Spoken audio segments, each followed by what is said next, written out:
श्री राग महला पंजवा। सब्बे गल्लां विसरन एको विसर ना जाओ। धन धन गुरु अर्जन देव जी महाराज कृपा कर रहे हैं। 43वें अंग पे श्री गुरु ग्रंथ साहब महाराज जी के अंदर, श्री राग के अंदर, श्रोमणी राग के अंदर ये शब्द सुभायमान किया है। धन धन श्री गुरु ग्रंथ साहब महाराज जी के अपार हीरे मोतियों के खजाने में आज के दिन गुरु महाराज बहुत ही आनंद रूप अवस्था में बैठे हैं, सजे हैं, और जैसे एक बिल्कुल ही बेफिक्री और कह लो कि मस्ताना जो होता है मन का आनंद वाला काम, तो उस अवस्था में गुरु महाराज बड़ी ही प्रसन्नता में आके शब्द उच्चारण कर रहे हैं साध संगत जी कि हम बच गए हैं, हमें बचा लिया है परमेश्वर ने, और एक नाम की वजह से हम बच गए। धंधों से, काम काज से हमें गुरु महाराज ने मुक्त किया और अपने नाम के साथ जोड़ा है। बड़े ही प्यार में गुरु महाराज ये शब्द उच्चारण कर रहे हैं। आओ समझने की कोशिश करते हैं, किनका मात्र अपने मन में बसाने की कोशिश करनी है कि हमारा जीवन सुखमय और एक जो उद्देश्य से मनुष्य जन्म मिला है वो उद्देश्य पूरा कर सकें। सब्बे गल्ला विसरन एको विसर ना जाओ। महाराज कहते हैं सारी बातें भूल गई भाई हमें तो, लेकिन जो एक नाम है वो कभी कभी ना भूले, ऐसी कृपा हो चुकी है हमारे ऊपर। धंधा सब जलाए कै गुर नाम दिया सच सुआओ। महाराज कहते हैं सारे आजू बाजू के धंधे जो थे ना, काम काज जला के दूर करके महाराज ने, गुरु महाराज ने कृपा किया। कौन से गुरु? रामदास महाराज ने कृपा किया गुरु अर्जन देव जी महाराज के ऊपर। गुरु नाम दिया सच नाओ, नाम दे दिया है, सच्चा नाम दे दिया है, सच सुवाओ। जो सबसे बड़ा ज़िंदगी का सबसे बड़ा पदार्थ है, सबसे बड़ा धंधा है, जो सबसे बड़ा कह लो कि कामयाबी का मंत्र है, वो मुझे दे दिया है, वो हमें दे दिया है। साध संगत जी, हम में से भी कुछ ऐसे होंगे जब गुरबाणी पढ़ो शाम को, सुबह, दिन में, तो अंदर ना भरा भरा महसूस करता है। हैवी हैवी हैवी मतलब ये नहीं कि भारीपन, हैवी मतलब फुल कंप्लीट। ऐसा लगता है कि यार कुछ बहुत अच्छा काम हो गया, बहुत मतलब संतुष्टि की फीलिंग होती है, कंटेंटमेंट की फीलिंग होती है। कई गुरबाणी पढ़ने वाले सिंहों को देखा है, कई घंटे, 2 ढाई 3 घंटे गुरबाणी का जाप करेंगे, और उसके बाद इतने शांतमयी लाल मुंह हुआ होता है उनका, शांति से आके बैठ जाएंगे और हल्की सी मुस्कुराहट सही ना, आपका सारा दुख दर्द दूर हो जाता है उनको देखते सारी। ये नाम की कमाई है। आशा सभे लाहे कै एका आस कमाओ। कहती सारी की सारी जो मेरी आस और निराश है ना, सब की सब जी आशा थी, मेरे को ये मिल जाए, मेरे को वो मिल जाए, मेरा ऐसा हो जाए, मेरा वैसा हो जाए, वो सब की सब मैंने छोड़ दी हैं। सिर्फ एक ही आस रखी है। कौन सी आस रखी है? नाम जपने की। जिनी सतगुरु सेवया तिन अग्गै मिलया थाओ। महाराज कहते हैं जो गुरु महाराज की सेवा करते हैं, जो गुरबाणी का जाप करते हैं, उनको आगे पूरा का पूरा जगह, पूरी की पूरी स्थान मिल जाता है। उनको आगे कोई दिक्कत नहीं होती, अगले जन्म में, अगली जगह में, आने वाली अगली ज़िंदगी में कोई दिक्कत नहीं होती है। मन मेरे करते नो सालाहे। अपने मन को संबोधन करके हमें बता रहे हैं कि भैया करते अकाल पुरख वाहिगुरु, करता पुरख की सिफत सलाह करो। सभे छड्ड से आन पा गुर की पैरी पाहे रहाओ। अपनी सियानप को छोड़, इसको फंसा दिया, उसको फंसा दिया, इसके लिए झूठ बोल दिया, उसके लिए झूठ बोल दिया, उसकी निंदा कर ली, उसकी चुगली कर ली, उससे पैसे बटोर लिए, उसको दे दिया, उसके लिए कह लो उसका बुरा कर दिया, इसका बुरा कर दिया, यहाँ से चालाकी कर ली, वहाँ से चालाकी कर ली, इसको जेल में डलवा दिया, उसके ऊपर झूठा इल्ज़ाम लगवा दिया, उसकी संपत्ति हड़प ली, उसके पेपर साइन करवा लिए, बस सारा दिन सारी रात गरीब का पैसा मार लिया, अपने पैसे बना लिए, पैसा पैसा पैसा पैसा। दिन रात हम सियानप, हम चतुराई दिखाते दिखाते अपना सारा दिन रात निकाल देते हैं। महाराज कह रहे हैं अरे भैया वो चतुराई छोड़ो, सियाणपा छोड़ो और गुरु के पैरों में आके पड़ जाओ, गुरु के पैरों में आके डिग जाओ। गुर की पैरी पाहे, धन धन श्री गुरु ग्रंथ साहब महाराज के चरणों में आके माथा टेक दो, ताकि वो आपके सिर के ऊपर हाथ रख के आपका कल्याण करे। रहाओ विश्राम देते हैं। दुख भुख नह व्यापई, जे सुख दाता मन होए। देखो साधसंगत जी, ये पंक्ति पकड़ने वाली है, ध्यान से पकड़नी हम सब ने। महाराज कह रहे हैं दुख और भुख ना व्यापई। इंसान को दो ही चीज़ों से परेशानी होती है, कोई शरीर का दुख तकलीफ़ दर्द, कोई बीमारी, और या फिर भुख गरीबी। ठीक है ना, ये दो चीज़ें मेन है साध संगत जी। अब महाराज कह रहे हैं ना तो उसको दुख लगेगा, ना उसको भुख, ना व्यापी, तंग नहीं करेंगे। ना दुख उसको तंग करेगा, ना भुख उसको तंग करेगा। कब? जे सुखदाता मन होए। अगर सुखों का दाता अकाल पुरख वाहिगुरु जी की गुरबाणी, वाहिगुरु वाहिगुरु वाहिगुरु नाम मन में चलता रहेगा, कित ही कम न छिजिए, जा हृदय सच्चा सोए। महाराज कहते कोई भी काम में जो है ना आपको असफलता नहीं मिलेगी। छिजिया मतलब असफलता। अगर हृदय में सच्चे को बसाया हुआ है, 24 घंटे वाहिगुरु वाहिगुरु सतनाम वाहिगुरु का नाम चल रहा है, नाम जपने के लिए उत्साहित है मन और शरीर हमारा, तो ये जो छोटी छोटी चिंताएं हमें बार बार कह लो कि ज़िंदगी में हार दिलवाती हैं ना। हम गाड़ी ख़रीदने गए, वो हमारे पसंद की गाड़ी नहीं मिली। हम लोगों ने कोई नया काम शुरू करना, वो नहीं चला, तो फिर मन परेशान हो गया। अभी घर में कोई जन्म हुआ था किसी का, तो किसी बुज़ुर्ग की मौत हो गई, हम परेशान हो गए। कोई बड़ी बीमारी चली गई तो छोटी आ गई, छोटी चली गई तो बड़ी आ गई। ये छोटी छोटी चीज़ों से ज़िंदगी के अंदर हम लोग बार बार जो है ये फेल होते जाते हैं, क्योंकि हम नाम को भूल जाते हैं। थोड़ी सी बीमारी आई, बीमारी के चक्कर में अस्पताल के चक्कर लगने शुरू हो गए और नाम और नितनेम भूल गए। यही नहीं कि वहीं अस्पताल में बैठ के ही नितनेम कर ले, वहीं पे ही बैठ के जाप कर ले और लोगों का भी भला हो, नहीं ऐसा नहीं। फिर बहाना, अरे यार वो तो बीमार था, वो तो ऐसे वहाँ बिजी था, अरे बच्चे का एग्ज़ाम था इसीलिए आप भी तो स्कूल में जाना है, उसने तो फिर नितनेम तो नहीं कर पाएंगे, गुरुद्वारे कैसे जाएंगे। ये सब बहानेबाजी है साध संगत जी। जिस तू रखा है हथ दे, तिस मार न सकै कोई। महाराज कहते जिसको तू हाथ रख के बचा लेता है ना, तिस मार न सकै कोई। ऐसे ही ना साध संगत जी, गुरु महाराज तो देखो बार बार हमें बचाने की बात ही करते हैं, लेकिन हम मूर्ख हैं जो समझ नहीं पाते। एक बार ना एक तपस्वी की बात आती है, बात तो हंसी वाली है पर समझने के लिए। एक तपस्वी तपस्या करता है, 40 साल 45 साल तपस्या करता है। जब तपस्या पूरी हो जाती है तो भगवान प्रकट होते हैं, और भगवान प्रकट होके उसको बोलते हैं कि भैया मांग, तेरे से हमारी खुशी है। तो वो कहता है कि जो तूने मांगना है मांग ले। तो तपस्वी कहता है कि मैंने 40 45 50 साल तपस्या की है, धूप में, छाँव में, सर्दी में, गर्मी में, बारिश में, तूफ़ान में, आंधी में, तो मैं अब आपसे मांगना क्या है, आप मुझे मेरा हिसाब किताब करके दो। भी मैंने इतनी तपस्या की है तो मुझे मेरे हिसाब किताब के हिसाब से दो। पहले हिसाब किताब करो, मेरा बैंक जो निकलेगा बैलेंस, उस हिसाब से आप मुझे गिफ्ट दो। तो भगवान कहते हैं ऐसा है भैया, हिसाब किताब के चक्कर में मत पड़, टाइम बहुत लग जाएगा, और तू वैसे ही मांग ले, तेरे पे खुशी है। बात तो सारी गिफ्ट की है ना, तो तेरे को तो मुँह मांगा गिफ्ट दे रहे हैं हम जो देंगे वो अलग चीज़ है।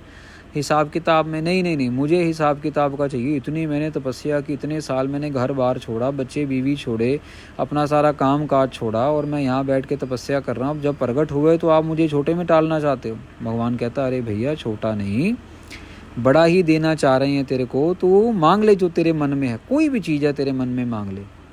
ये तपस्वी अपनी ज़िद पे अड़ा रहा। तपस्वी बोले नहीं महाराज, मैं देखो इतने बड़े पहाड़ के ऊपर बैठा चढ़ा रहा हूँ और इतनी देर तक मैं हिला नहीं, मैं एक ही जगह पे बैठा रहा, मैं हिला नहीं। 40 45 50 साल हो गए, मेरे को तो समा भी नहीं पता कितना समा हो गया। ऐसे ना करो, आप मुझे इतनी बड़ी तपस्या का जो है हिसाब किताब लगा के मुझे फल दो। उस तपस्वी के मन में था पता नहीं मेरे को कौन सी शक्तियाँ मिल जाएंगी, मैं हवा में उड़ जाऊँगा, ये कर लूँगा, वो कर लूँगा, शायद मैं मरूँ ना कभी, मैं अमर ही हो जाऊं, ऐसे ऐसे ख्याल अपने मन में रख रहा था। तो हार के परमेश्वर पर अकाल पुरख वाहिगुरु जी परमात्मा कहते अच्छा ऐसा है, अगर तूने हिसाब करना है ना तो फिर आजा बैठ जाए यहाँ पे। कहते तू कहाँ पे बैठा था? कहते महाराज वो देखो सामने पत्थर के ऊपर बैठा था मैं, इस पत्थर के ऊपर इतने साल मैं 40-45 साल बैठा रहा। कहते तेरे को पता है कि ये जो पत्थर है ये एक जूनी है, ये पत्थर के अंदर जान है, ये पत्थर जिंदा जागता एक जीव है, एक जूनी है। कहते अच्छा, कहते मेरे को हाँ पता है। कहते फिर अब तू अगर किसी ज़िंदा चीज़ के ऊपर बैठा है तो फिर जाहिर सी बात है कि वो ज़िंदा चीज़ भी तेरे ऊपर बैठेगी।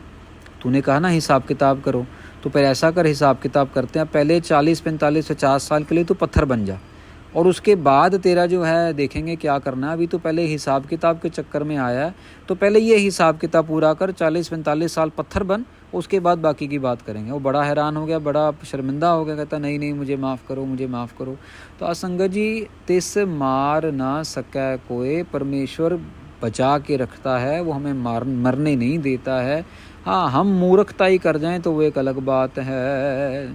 सुखदाता गुर सेविय, सब अवगुण कड्डै धोए। महाराज कहते हैं वो सुखदाता गुरु की सेवा करते करते हमारे सारे अवगुण वो धो देता है, बाहर निकाल देता है। जैसे इस तपस्वी का भी अहंकार बाहर निकाल दिया। साध संगत जी, कहाँ पे जाके हम लेखा जोखा करेंगे? हम लेखे जोखे कहाँ पे देंगे, कहाँ अकाउंट पूरा कर पाएंगे? परमेश्वर की खुशी मिल जाए वही बहुत बड़ी बात है। ऑक्सीजन की ही पेमेंट नहीं कर सकते हम लोग, तो सनलाइट की पेमेंट नहीं कर सकते हम लोग, तो वनस्पति की, फूलों की, ये ऐसी चीज़ों की हम पेमेंट कर ही नहीं सकते। साथ संगत जी, ये तो उसकी मौज है, उसने गाय बना दी तो हम दूध पी रहे हैं। अगर वो गाय ना बनाता, उसने गाय बनाने की पेमेंट नहीं ली अभी तक किसी से भी, ले लगे तो क्या करेंगे हम लोग? ये सरकारें तो हाउस टैक्स ले लिया, वो टोल टैक्स ले लिया, लेकिन उसने तो कभी इस धरती का टैक्स लिया ही नहीं किसी से भी। अब वो अगर टैक्स लेना शुरू कर दे पूरी धरती का, तो कहाँ जाएंगे हम लोग? सेवा मंगै सेवको, लाइया अपनी सेव।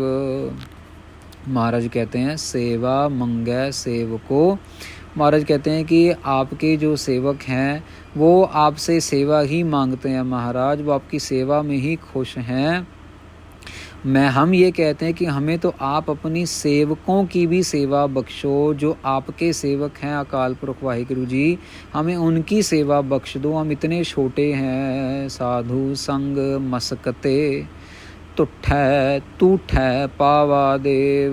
महाराज कहते हैं साधुओं की संगत के अंदर, साध संगत जी, जो ये समझ लो कि साधु की संगत अगर करनी है और उसके अंदर जो अगर मशक्क़त की जाए, मेहनत की जाए, मेहनत तो हम सारे करते हैं अपने काम काज में, लेकिन साधु की संगत करने के लिए, साधु की सेवा करने के लिए अगर कोई मेहनत करे ना, तो फिर तूठै पावा देव, वो फिर गुरु महाराज की खुशी के साथ मिलती है। गुरु महाराज खुश होते हैं, अकाल पुरख वाहिगुरु परमेश्वर खुश होते हैं, तब जाके किसी साधु महात्मा की संगत सेवा बख्शते हैं।